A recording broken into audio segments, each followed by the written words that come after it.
This story begins with Tsurumi Asuta, a 17-year-old high schooler and the only son of a small-town chef. Most days he helps his father in their modest restaurant, Tsurumi. A month ago, everything changed. City developers marked the shop as an obstacle. Rumors spread to drive them out, but Asta's father refused to bend. The restaurant was the one thing he could never lose. Then fate struck harder. His father was hit by a truck.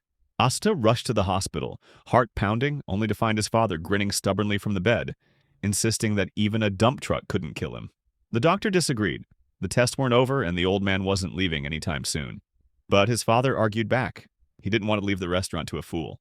The fool, of course, was Asuta. The words stung, but before he could answer, his phone rang. Reina, his closest friend, was on the line. Her voice panicked. The restaurant was on fire. Asuta's blood froze. His father's face went rigid. He didn't want to lose the knife no matter what. At once, Asuta understood. The Sanoku knife, once belonging to the master of Sasaki, the soul of their craft. His father had repeated it all his life. This is the one thing we cannot lose. He tore through the streets on his bicycle. By the time he arrived, flames were already devouring the restaurant. The crowd watched on. Nothing could survive the blaze. But Asuta's eyes locked on the fire with a fierce resolve. Reina grabbed his arm, begging him not to go in. He shook her off and charged forward. Gasps erupted. Shouts warned he'd die. But then something unexplainable happened. The fire vanished. The crowd, the street, the night, gone. The knife was already in his hand. Darkness stretched around him, heavy and silent. His breath faltered. From the shadows came the roars of a beast. A wild boar burst from the forest, thundering toward him. He stumbled, screamed, slipped, and crashed into a pit. Pain racked his body. Trapped, he shouted for help.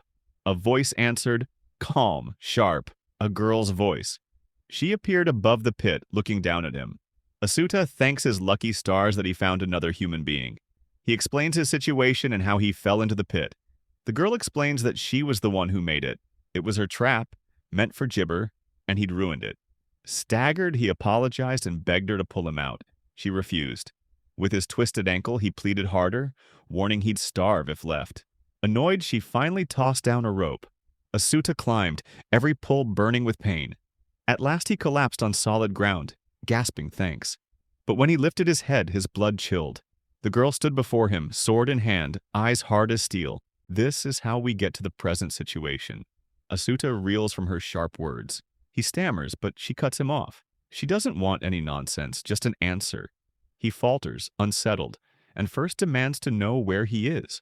Calmly, she explains that they are in a forest at the foot of Mount Morga, near the border of Selva, ruled by Lord Xenos. But the more she explains, the less it makes sense. Confusion builds. She presses him again. Who is he? Nervously, he admits he was born in a country called Japan, and even mentions Chiba province. This world is nothing like his homeland. As they talk, he notices something strange. A fragrance from her body, sweet like ripe fruit, softened by a calming herb. But mixed with it is the heavy scent of meat and fat hanging in the air. Hunger slams into him. His stomach growls loud enough to betray him. She narrows her eyes at the sound, demanding to know what he's doing, asking if he is making fun of her. He tries to explain, but she cuts him off, pressing him again. Desperate, he explains that it's because of her scent. Her response is colder. She didn't bring food, and thanks to him breaking her trap, she has nothing to eat today. He apologizes, swearing it was an accident, but his words only fuel her anger. His gut twists, mocking him, gnawing at him as if his second life is already slipping away. Then, unexpectedly, her eyes glisten. For a moment, he thinks he's glimpsed her humanity, but no, she bursts into laughter. She'd been holding it back all along. Her laughter dies as quickly as it came, and her face hardens. With deadly calm, she tells him, he must die. This is his punishment for embarrassing her. He stammers an apology, insisting he means no harm. He's just starving. He knows he has to persuade her somehow before she kills him. He swears he has no idea where he is or why. She asks him if he is from the Citadel, but he repeats that he's from Japan. Her eyes study him. Finally, she concludes that he's not a citizen of the Western Empire. With that, she gives him a choice. Come with her to her hideout, or die here. Although he can't trust a complete stranger, but her choice is not really a choice. On top of that, she accurately points out that without a fire, he wouldn't last the night in this forest. Resolved, he introduces himself properly. but his name proves too difficult for her to pronounce. So they come to a compromise. She can just call him Asuta. She answers in kind. Her name is Maifa. She then tells him to hold her shoulder. Startled, he obeys, wrapping his arms around her. She shoves him back with a glare, clarifying that she said hold, not hug. He nods quickly, but her gaze sharpens. Something against his chest catches her eye. A knife. He stiffens, assuring her he'd never use it to harm anyone. Her reply is icy. If he tries, she'll cut him to pieces. As night begins to fall, she warns him to hurry up. If a Giba attacks them in the dark, they'll be in trouble. The name strikes him. Was that the black, horned boar from the trap? He describes it, and she confirms it was indeed a Giba. He explains that it was that creature that made him fall into the trap earlier. While resting his hand on her shoulder, he notices the rough texture like that of an animal hide. Calmly, she explains that she is a Giba hunter. Their meat provides food, and their claws and hides are a means of livelihood. But to the Citadel, hunters like her are despised. Asuta, puzzled, asks why. She explains that Giba meat is tough, foul-smelling, and those who eat it reek the same. But he shakes his head, declaring that she doesn't smell bad at all. On the contrary, she carries a fragrance, sweet, calming, unmistakable. With quiet conviction, he tells her he trusts his nose. If her scent comes from Giba meat, then it must be delicious. For Mifa, food is just food. She doesn't care if it tastes good or bad. To Asuta, it feels like she's challenging every cook in the world. After a long walk, they finally reach the village. The air is filled with a warm aroma. Maifa explains that about 500 people live here, gathered from many different lands. The village is so large that walking from one end to the other would take half a day. Their arrival draws attention from the villagers. A man named Digerson steps out and looks Asuta over. His eyes linger on Asuta's thin body and strange clothes. He questions Maifa, but she brushes him off, saying it's none of his concern. His face hardens, and he reminds her that his family runs this village. Still, she stays cold, repeating her words that this has nothing to do with him. The air grows tense, and it's clear Maifa will stand her ground if pushed. Without waiting for his reply, she walks on. Watching this from the sidelines, Asuta tells her that perhaps she shouldn't provoke someone like him. But Maifa doesn't care. She explains that after her father's death, Digerson once tried to force his way into her room at night. She fought back hard and threw him into the river. Humiliated, his family took her house in revenge. Since then, she has hated him. Asta blurts that she should have punched him then and there. She snaps back, asking if he really wants his family chasing them down. But their conversation is interrupted by yet another stomach growl. She gives him a look of surprise, almost as if she might laugh, but quickly hides it behind irritation. She orders him to be quiet if he doesn't want to end up in the river as well. After a bit more walking, they finally arrive at her house. Inside, she slips off her shoes and offers to prepare some food, since his stomach has been complaining the whole time. He thanks her deeply, then asks if anyone else lives there. She reminds him that her father passed. Her mother also died long ago, so now she lives alone. She begins to remove her garments, and Asuta feels embarrassment rise in him. The fragrance coming from her body only grows stronger. She notices his face and asks what bothers him, then demands the item he's hiding on his chest. She explains that guests must hand over what they carry. It's a tradition in their house. Asuta understands and pulls out his small knife. Holding it, he realizes it's the very reason he was brought to this world. Giving it up feels heavy, and he makes sure she knows how much it means to him. She promises not to break it, asking if it's a keepsake from his parents. Her tone changes when he answers yes. She understands the importance of family. She sets a pan over the fire and begins to cook. Asuta watches with fascination. She tells him it's not ready, but he explains gently that he's only watching because cooking used to be his job. He watches her cook and points out with calm certainty that the meal should be larger enough for two. But she does not grasp his meaning. Without hesitation, she drops the meat straight into the pan. His eyes widen in astonishment as he realizes what she is doing. The fact that she tosses it into the pan without a single spice leaves him even more surprised. He finds himself amused by it, and before he realizes, a faint smile spreads across his face. She notices the expression and turns on him sharply, her face tightening with anger. She demands to know why he dares to smile, and with firmness, she declares that in this world there is no such thing as good or bad food. Her words silence him completely. The weight of her seriousness wipes the smile away, and he sits frozen. She then makes him aware that the meat will take time to finish, and in that silence, she tells him to use that time to tell his story. He hesitates, but soon the words begin to flow. He speaks of his life 17 years of existence in another world, the weight of his days, the strange moment of death, and the even stranger awakening that follows. He explains how at first he thought he had simply wandered into some remote place on Earth, but the truth was far stranger. What unsettles him most is the language, how he speaks only Japanese, and yet standing here she understands every word without even knowing what a language is. To him, it feels almost unreal. When he finally asks about this land, Maifa explains with calm seriousness. She speaks of the western kingdom of Selva, of the tribe behind the forest, and the great city of Xenos, all under Selva's rule. She tells him of the countless people who live within the kingdom, so many that even she cannot number them. She speaks of their god, the western god Selva, and of the four mighty gods who divide Amshorn into four kingdoms. She explains that every living being here survives under their blessings, and that those without such grace are cast aside as nothing more than beasts or demons. Her words sink heavily into him, and she watches as he grows quiet. He feels a sting of disappointment, a regret he cannot shake. He had clung to the hope that this was only some isolated tribe, and the beast he saw was nothing more than an undiscovered animal. But now, with her words, all doubt collapses. He realizes the truth. This is not his world at all. A heavy loneliness grips his heart. He wonders if anyone else has ever died and then woken in this place. She answers with calm certainty that she has never heard of such a thing. Her words confirm what his soul already knew. He has been cast into a world completely different from his own. A strange force binds them all to speak his language, but none of it brings him comfort. Instead, sorrow rises within him. He thinks of his father and Rina, and how he might never see them again. He also can't fulfill his promise of giving them the Santoku now. The weight of this realization presses hard against him. Even if by some chance he returns, he feels the same tragedy will only repeat.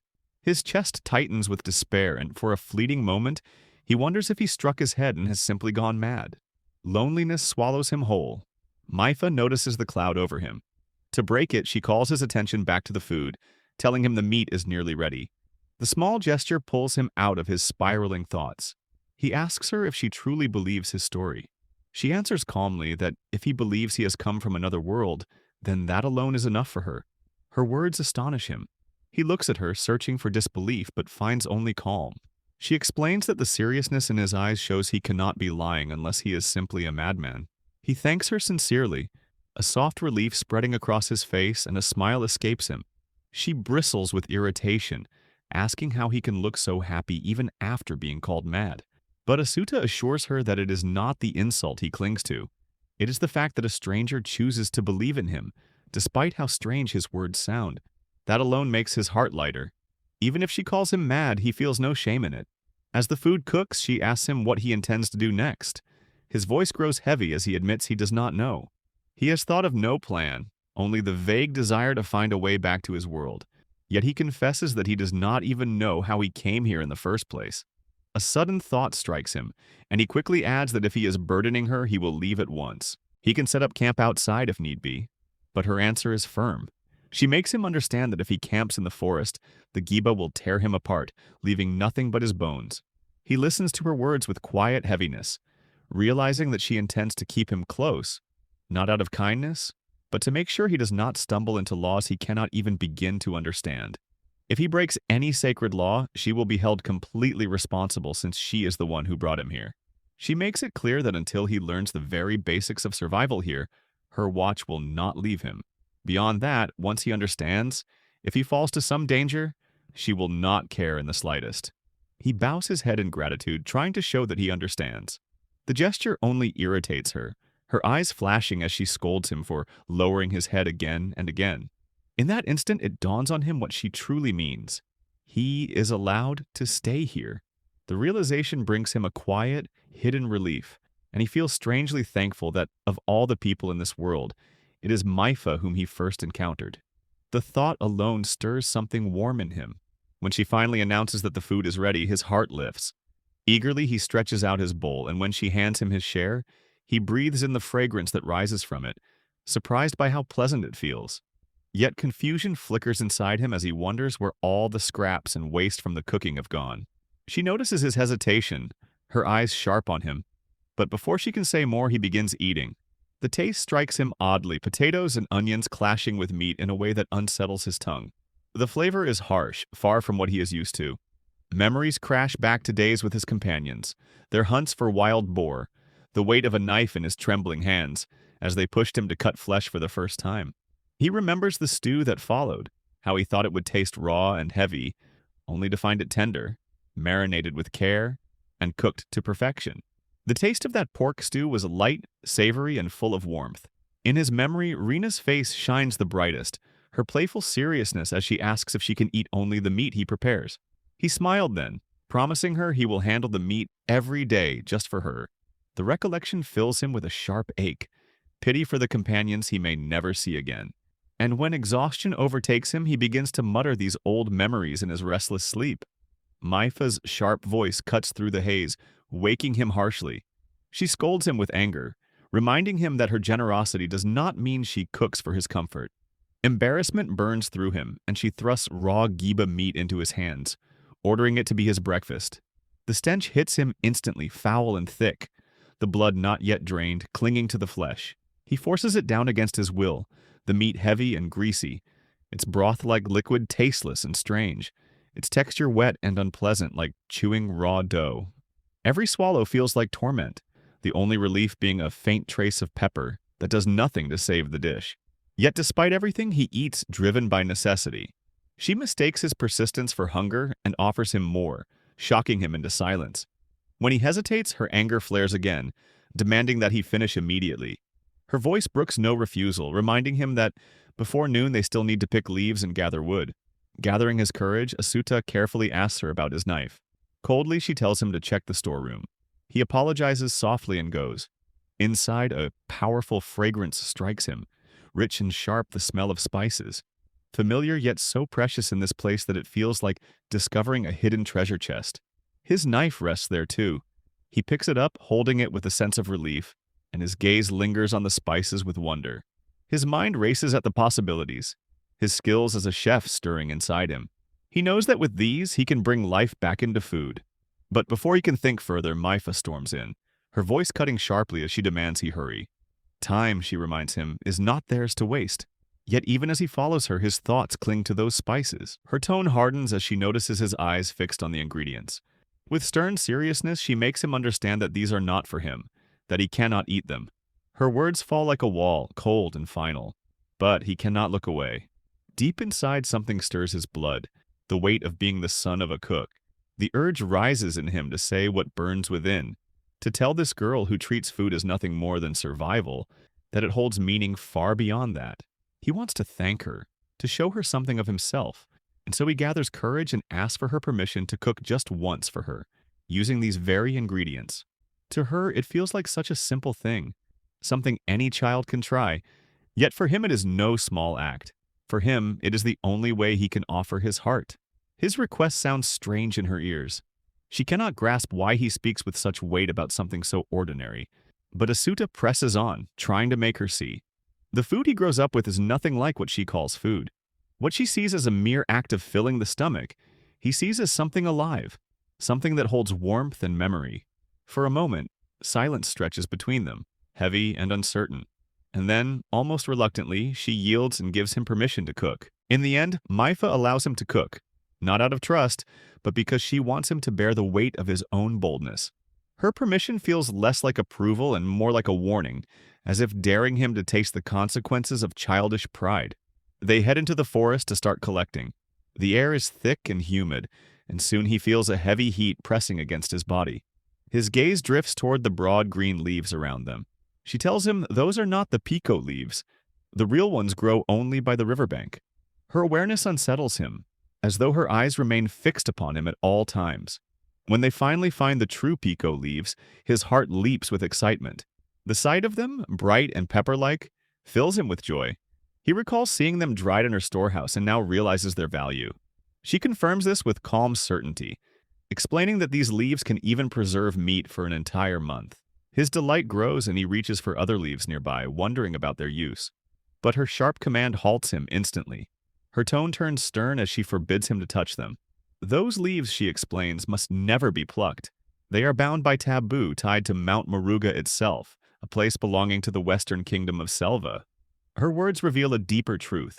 She tells him her people, the Morihen, are refugees from the south. bound by a harsh pact that permits them only to hunt Giba creatures deemed pests. They are scornfully named Giba Eaters, and if they break the rules, their punishment is unthinkable. Their very skins flayed from their flesh. A chill of fear settles deep in his bones, but she urges him onward. At last the riverbank stretches before them, yet it looks bare, without a trace of plants. His surprise lasts only a moment before her next words shock him. Before touching the leaves, she must bathe to get rid of the Giba stench. Embarrassment burns through him, his hands clutching at her garments. She warns that to look upon an unclothed, unmarried woman is forbidden. Her voice carries no softness, only command. She instructs him to stand guard while she bathes and not to dare a single glance. The weight of her words crushes him, and he steels himself with determination, vowing never to betray such trust. His eyes fix on the towering cliff, and for a fleeting moment, the vastness before him feels like a vision of paradise. Then a scream rips through the air, his chest tightens, and panic drives his feet forward. Though her warning not to look still rings in his ears, he knows this is no ordinary moment. The riverbank lies empty, and dread coils in him as he wonders if she has gone under. His fears prove true. He sees her thrashing beneath the surface, her body bound by the thick coils of a monstrous serpent. His breath stutters, disbelief flooding his eyes, yet instinct drives him forward. The serpent crushes his arm tighter, and his face twists in agony. Asuta shouts through his fear, promising to drag the beast toward the shore, urging her to stay clear of its venomous fangs. His arms burn with effort as he grips the serpent, every muscle straining, until at last its coils begin to loosen. Relief surges through him as Maifa slips free. Without hesitation, he drags her toward the bank, his heart pounding as though it will tear from his chest. Her body feels frail in his arms, her breath ragged, and he fears one of her bones may have snapped under the crushing grip. He calls to her with desperate concern, searching her face, and she manages only a faint whisper that she has swallowed water. His eyes fall upon her chest and waist, and shame sears through him, raw and biting. He fears she will strike him down for this, yet he cannot look away. Then, with sudden force, she stirs. Rising weakly, she moves as if gathering her strength, and he stammers, trying to assure her he has seen nothing. A splash blinds his vision for a moment, and confusion seizes him. Her voice, sharp and steady, demands to know if he still lives, then orders him forward. His gaze shifts and his blood runs cold. The corpse of a Giba lies sprawled before them, its presence chilling him to the core. Her eyes burn with steel as she tells him the beast had crept up on them from behind. She reminds him with solemn weight that no matter how strong he feels, he must never lower his guard. Asuta stands frozen, his thoughts tangled in disbelief. Advice pours into his ears from Maifa, who is still unclothed, and the strangeness of the moment leaves him stunned. Yet her words strike with clarity, sharp and undeniable. Anger suddenly flares in her voice as she lashes out, accusing him of staring. Her scolding cuts into him, reminding him of the heavy consequence any young man would face for gazing upon an unmarried girl's bare body, a punishment as cruel as losing his eyes. But in the same breath, she tempers her fury, telling him she will forgive him just this once because he has saved her life. Gratitude passes between them like a fragile thread as she thanks him, and in his embarrassment, he thanks her too, because two saved him. Trying to shift the weight of the moment, he turns their attention toward the lifeless Giba. Maifa, steady and serious, insists it must first be inspected. When he asks about the bleeding, she is surprised to hear it. He explains with firm conviction that the stench of the beast comes from its blood, and draining it properly is the only way to honor the life they have taken. His words settle into her, heavy and thoughtful. Understanding begins to spark in her eyes, but before she moves, Asuta respectfully asks if he may be the one to do it. She gives him her knife, and with care, he makes the cut. He knows the truth of it. The artery must be pierced while the heart still beats for the blood to flow clean. When blood finally spills forth, steady and strong, relief surges through him. Yet she remains practical. She tells him that what she really needs are only the hind legs, the tusks, and the fangs. To him, such a choice feels like waste. He presses that his way gives thanks to the beast, turning death into sustenance instead of mere disposal. As the blood drains, he begins the next step, removing the organs one by one in the right order, careful not to damage a single part. Each piece comes out, the intestine, stomach, liver, lungs, until the body is ready. With quiet determination, he asks to keep them, and Maifa, watching his resolve, finally grants permission. Soon he hangs the beast upside down to carry it. Both take one end and begin their journey back home. The hide itself carries worth, as it can be used just as her own coat was made. She calls him an idiot, remarking that sewing is a women's work. But she continues, explaining further that even fangs can be traded for the hides of other animals. Asuta asks her if the women go giba hunting as well. To her, the thought is absurd. She answers with composure that no woman does so. Yet when his gaze turns to her, surprise floods his face, because before him stands the very contradiction. She reminds him with iron steadiness that before being a woman she is the tribe's head, taught by her father to wield a hunter's strength. Slowly her truth sinks into him, reshaping his understanding. The labor begins to wear on him.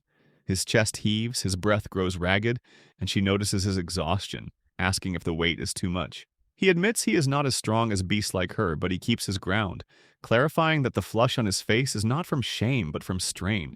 Though deep inside he cannot deny that the image of her body will remain in his heart. His words draw her closer, pressing, demanding to know the meaning behind them. But he turns away, stubbornly humming to himself, refusing to answer while she demands again and again, warning that his reply alone will determine the punishment awaiting him. When the long day finally wanes, Asuta realizes with bitter humor that after everything they have not secured even a single pico leaf. His body aches, his strength is spent, and fatigue drapes over him like a heavy cloak. Maifa notices and mocks him lightly, telling him he is weaker than a woman. For the first time since exhaustion settled in, laughter escapes him. A smile spreads across his face, and with renewed spark, he claims the stage as his own. She looks at him in surprise, her voice serious as she demands what he means. But he no longer falters. Energy flickers back into him, and with firm resolve, he urges her to begin preparing the giba. With preparations complete, the giba rests on the cutting board, knives set in their places. Asuta steadies himself with determination, declaring that the time has come to skin and cut the beast. Maifa remains calm, her expression almost indifferent, and he wonders if anything can stir her interest. Pride flickers within him as he assures himself that things will soon become more interesting. He begins skinning the giba with practiced care, presenting her with a perfectly skinned piece and explaining how precision with the knife makes all the difference. The fat slips clean, the hide smooth beneath his fingers, and the tender meat speaks of its softness at a pinch. Yet as his hands move with focus, he notices her gaze drooping in quiet exhaustion. Still, he forces himself to continue, reminding himself that every part of the beast must be honored, that no piece can be wasted. He wipes the fat from the blade and drives the knife into the giba's side, prying apart flesh and bone with deliberate force. Each joint bends back under his hands, each cut pushing him closer to his limit. His arms tremble, but he does not stop. The task demands everything, and he gives it all. As the organs are removed, the stomach, the liver, the lungs, his mind clings to a single thought. All of this is for the sake of a proper meal. When the work is finally done, the strain crushes him. He sinks to the ground, chest rising and falling as he fights for air. Maifa approaches quietly, tapping his head with light insistence. To her, his stillness looks like sleep. He denies it, eyes closed, though he is not certain he hasn't drifted. Her voice sharpens as she grows angry, reminding him of the pico they worked so hard to obtain. If it is not crushed and sprinkled over the meat, it will spoil. She scolds him for dozing when work remains, her words striking against his weariness. He drags himself upright and notices the prepared vegetables, poitons and arias, their simple shapes promising balance. When he questions the amounts, she realizes her mistake. Survival demands more than just meat, he tells her. Strength is nothing without balance, and health cannot endure without nourishment. With seriousness settling into him, he recalls his father, remembering how the knife in his hand had once carved meals at home. The blade slices easily through the giba meat, and he realizes its potential. If cared for well, it can prepare countless meals in the days to come. He focuses on flavor, thinking of what more can be added, and asks Maifa about any other ingredients she might have. She replies with certainty: fruit wine, salt, arias, and poitons enough to ward off illness. Salt, she explains, is for jerky, not today's meal. Asuta senses the weight in her strict tone. Only a full set of giba fangs can be traded for such a small portion. When she places the pouch in his hands, the faintly blue salt shimmers like treasure. He silently vows not to waste a grain. Yet his eyes drift, catching her sip of fruit wine. The boldness of it stirs curiosity, but she grounds it with calm assurance. 17 years of age grant her the right. He pauses, comparing her world to his own. wondering if numbers carry the same meaning here, though her indifference makes it clear such things matter little. He directs his focus back to the meat. The giba flesh glistens with fat, and he works through it with patient cuts, dropping measured pieces into boiling water with 15 grams of salt. The pot responds with a rising foam, bitter and thick, and he knows it must be skimmed. Yesterday's failure warns him not to neglect it. But Maifa's presence steadies him. Giba flesh demands patience, long hours on low flame, or it becomes tough and inedible. The fat swirls across the surface, and after a time he adds the other ingredients. Holding the onion-shaped arias, doubt lingers. Strange things that look familiar but are not. Maifa cuts through his concern with firm guidance. 2 poitons, 3 arias, and pico leaves. This simple balance sustains a day's survival. Her words carry the wisdom of generations, and Asuta realizes their meals, stripped of indulgence, mirror his past life's rhythm. Dried meat at dawn, hot stew at dusk. Hunger begins pressing against Maifa, quiet but insistent, and guilt weighs on him for keeping her waiting. Maifa sits in regret, thinking it is her fault for letting him cook without asking how he would do it. Embarrassed, he promises the effort will not fail her. The pot bubbles softly, foam cleared, Arias softening with the meat. At last the moment comes. The aroma thickens and the giba soup is ready. He serves her with care, apologizing for the wait. She peers into the bowl, puzzled by its appearance without poiton, but he urges her forward. The first taste silences doubt. The broth carries the soul of the meat, lifted by spices that warm the tongue. The flesh has surrendered, tender and soft, melting like nothing she has tasted before. Paired with the sweetness of Arius, it becomes something greater than survival. A meal of effort, patience, and care. Maifa takes another bowl, though she never once looks at him. Yet her calmness alone reassures him. When he turns to her, hoping for words, she brushes them aside, saying, "There is no need."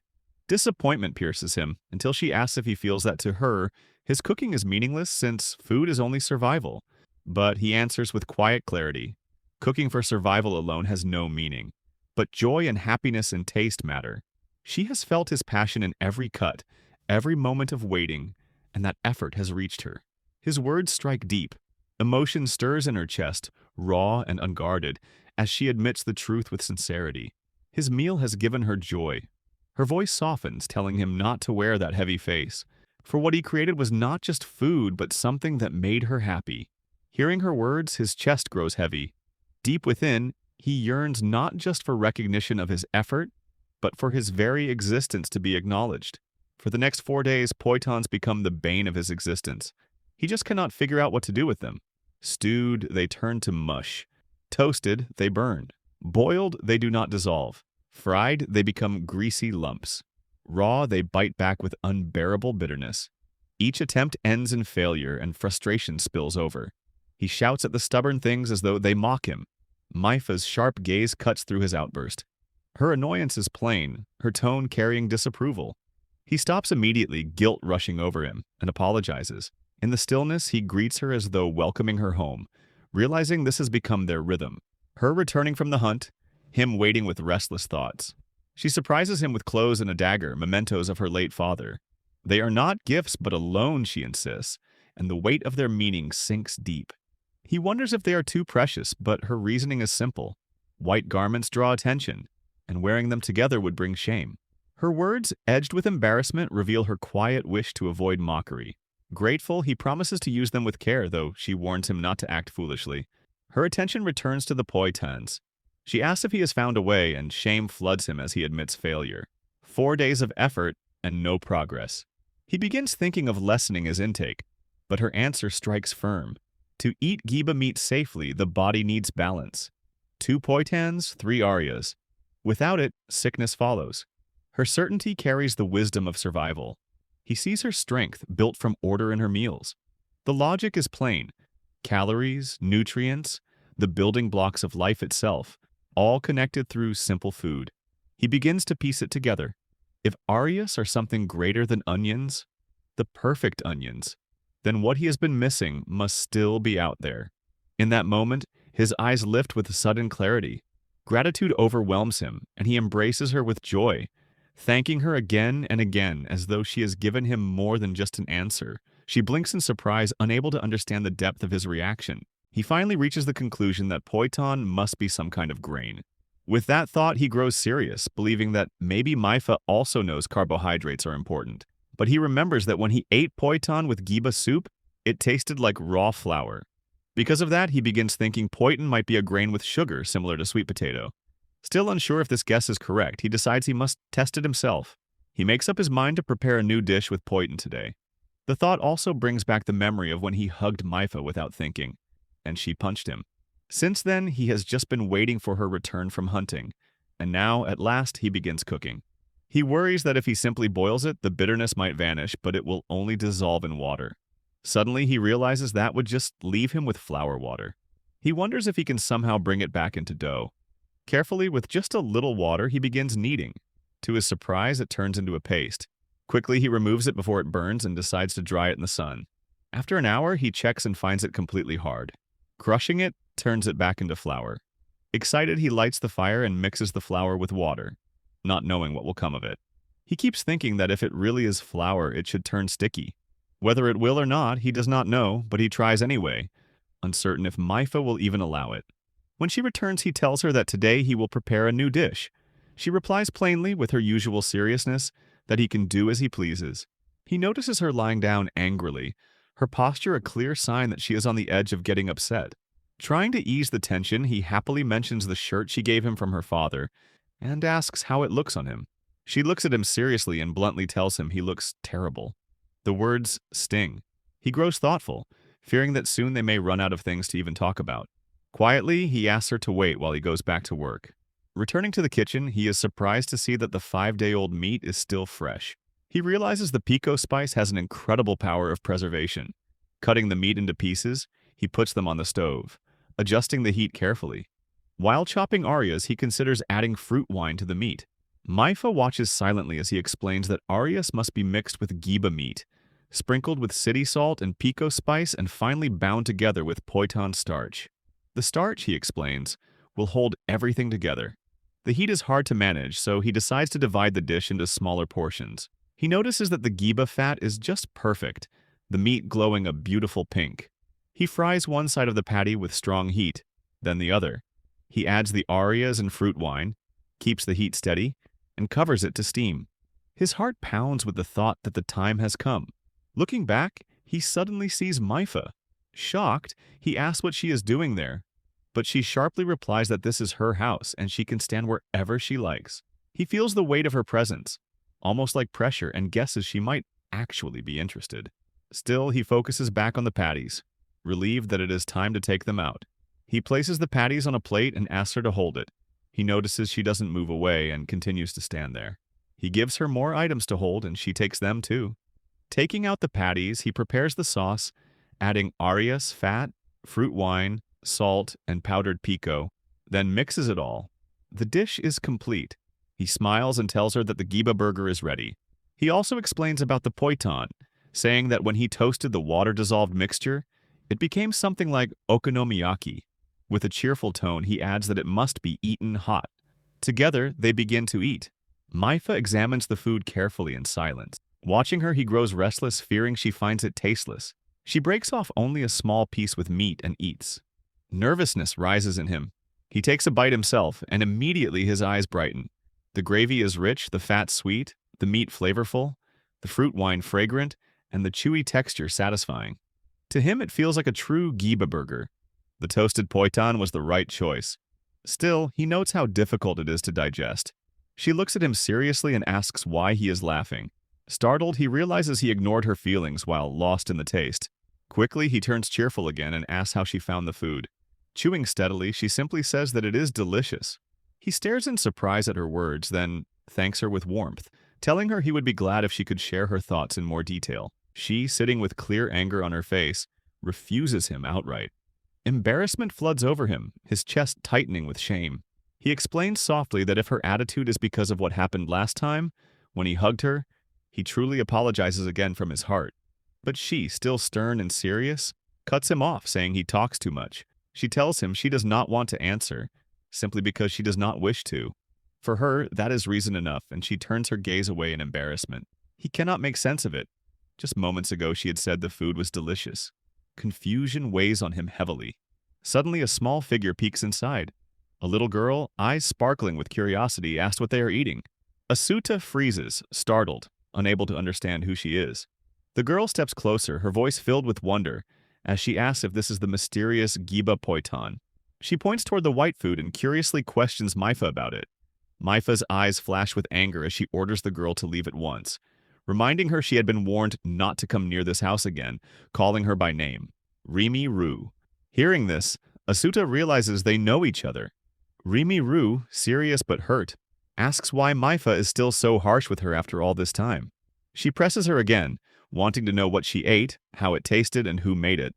Then, looking straight at Asuta, she innocently asks if he is Maifa's husband. At once, Maifa explodes in fury, shouting why she would ever marry a strange man. Shocked, Asuta quickly asks who this little girl is. Rimi Rue introduces herself with pride as the youngest daughter of the Rue clan, adding that she is Mifa's friend.